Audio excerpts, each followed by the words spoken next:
Hello everyone, welcome to study gloss. मेरा नाम है डॉक्टर सरिता। दोस्तों, आज हम बात करेंगे म्यांमार में होने वाली बहुत बड़ी घटना की। म्यांमार में सेना ने सोमवार को तख्ता पलट कर दिया है। यहाँ की जो विपक्षी शीर्ष नेता हैं आंग सान सू ची, इनके साथ कई और नेता जो है इनकी पार्टी के, उनको अरेस्ट कर लिया गया है।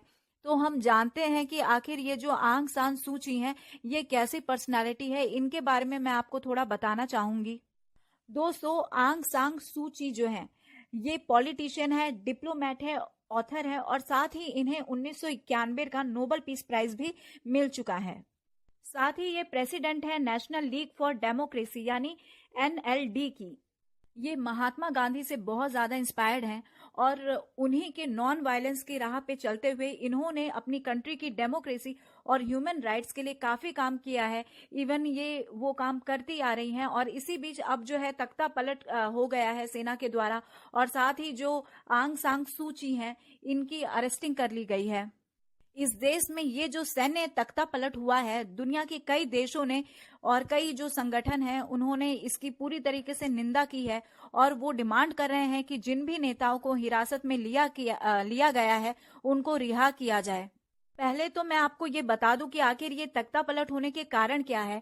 एक्चुअली दोस्तों, ये जो म्यांमार का संविधान है उसके अनुच्छेद 417 का इसमें हवाला दिया गया है, जिसके अनुसार सेना को आपातकाल में सत्ता जो है अपने हाथ में लेने की अनुमति हासिल है। तो सेना जो है यहाँ पर एक लंबा आपातकाल घोषित कर चुकी है और उस अनुसार इसने सत्ता अपने हाथ में ले ली है और ये कहना है कि कोरोना वायरस का जो संकट है और साथ ही जो नवंबर में चुनाव कराने में जो सरकार है वो विफल रही है, जिस वजह से आपातकाल लगाया जा रहा है। और ये जो संविधान है सेना ने 2008 में तैयार किया था और इसमें नागरिक शासन जो है देखा जाए तो किसी तरीके से नागरिक शासन की यहाँ पे व्यवस्था नहीं है। और जो मानव अधिकार के जो समूह है उनका ये कहना है कि ये जो अनुच्छेद है वो पूरी तरीके से तख्ता पलट की व्यवस्था जो है उसको सामने लेकर रखने की बात करता है। फिलहाल सेना ने उपराष्ट्रपति मिंट स्वे जो हैं उनको 1 साल के लिए सरकार का प्रमुख बना दिया है और ये जो मिंट स्वे हैं ये पहले सैन्य अधिकारी भी रह चुके हैं।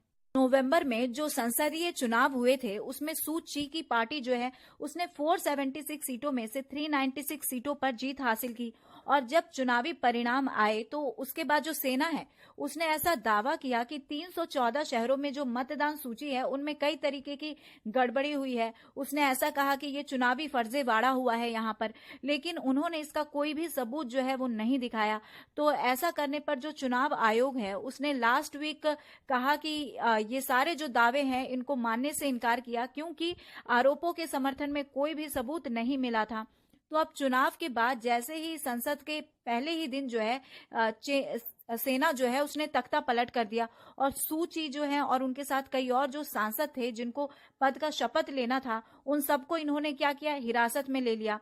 साथ ही एक घोषणा भी सेना के द्वारा की गई है कि ये जो 1 साल का जो आपातकाल लगाया गया है इसके समाप्त होने के बाद जो पार्टी जीती है उसको सत्ता जो है वो हैंड ओवर कर दिया जाएगा।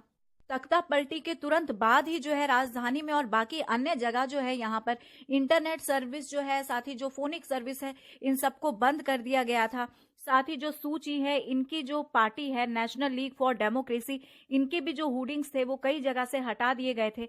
जनता जो है उसमें बहुत ज्यादा विद्रोह की भावना है। साथ ही कई देश जो है, विश्व भर की जो सरकारें हैं, अंतर्राष्ट्रीय जो संगठन है, उसने इस तख्ता पलटी की बहुत ज्यादा निंदा की है। साथ ही लोगों का कहना है, जो ह्यूमन राइट्स की बात करते हैं उनका कहना है कि ये जो ह्यूमन राइट्स है इसके ऊपर ये बहुत बड़ा चोट है। हम सभी जानते हैं कि जो सू ची हैं ये ह्यूमन राइट्स की बहुत बड़ी सपोर्टर है। साथ ही साथ इन्होंने अपनी कंट्री में डेमोक्रेसी के लिए बहुत काम किया है, जिसके लिए ये पहले भी कई लंबे साल के लिए नजरबंद भी रह चुकी है वहां पर। अमेरिका ने, म्यांमार की सेना ने ये जो तख्ता पलटी का काम किया है इसकी बहुत ज्यादा आलोचना की है। साथ ही उन्होंने कहा है कि ये जो लोकतांत्रिक नेता हैं, जो डेमोक्रेसी के सपोर्टर हैं, इनको रिहा किया जाए। और जो बाइडेन की सरकार जो है इसने दुनिया के बाकी देशों से ये भी कहा है कि म्यांमार पर प्रतिबंध लगाया जाए। दोस्तों, आपको म्यांमार के बारे में मैं थोड़ी सी जानकारी देना चाहूंगी। इसको पहले बर्मा नाम से भी जाना जाता था, क्योंकि यहाँ पे बर्मी नाम की जाति जो है का ज्यादा समूह पाया जाता था, इसीलिए बर्मा नाम से इसे जाना जाता था। और ये जो है साउथ ईस्ट एशिया में है। साथ ही इसकी जो नेबरिंग कंट्रीज है उसमें थाईलैंड है, लाओस है, बांग्लादेश है, चाइना है और इंडिया है। म्यांमार की जो कैपिटल है वो पहले रंगून था, उसके बाद से यांगून हुआ, और अब जो है नेपियेदा जो है वो यहाँ की कैपिटल है। और कयात जो है ये यहाँ की करेंसी है। इंपॉर्टेंट रिवर के बारे में बात करें तो इरावदी नदी जो है वो इंपॉर्टेंट रिवर है, और 2200 किलोमीटर की उसकी लंबाई है, और इसका जो फ्लो है वो नॉर्थ से साउथ है, और साउथ होते हुए ये अंडमान सी में इसका माउथ बनता है। माउथ का मतलब हुआ जहाँ पे ये रिवर का पानी जो है फाइनली ड्रेन्ड होता है, फाइनली गिरता है, तो अंडमान सी जो है साउथ में इसके पड़ता है, वहीं पर इरावदी नदी जो है उसका माउथ बनता है। रिलीजन की बात करें तो यहाँ पर बौद्धिज्म को फॉलो करने वालों की संख्या सबसे ज्यादा है, यानी कि हम कह सकते हैं कि म्यांमार का लगभग 88% जो पॉपुलेशन है वो बौद्धिस्ट है और बौद्धिज्म को फॉलो करती है। साथ ही यहाँ पर रोहिंग्या मुस्लिम जो है उनका भी समूह यहाँ पर ज्यादा पाया जाता है। चावल जो है यहाँ का इम्पॉर्टेंट क्रॉप है। यहाँ के लोग चावल बहुत ज़्यादा कंज्यूम करते हैं, और साथ ही यहाँ पे एग्रीकल्चर जो है मेन ऑक्यूपेशन है लोगों का, और चावल जो है वो मेन क्रॉप है यहाँ की।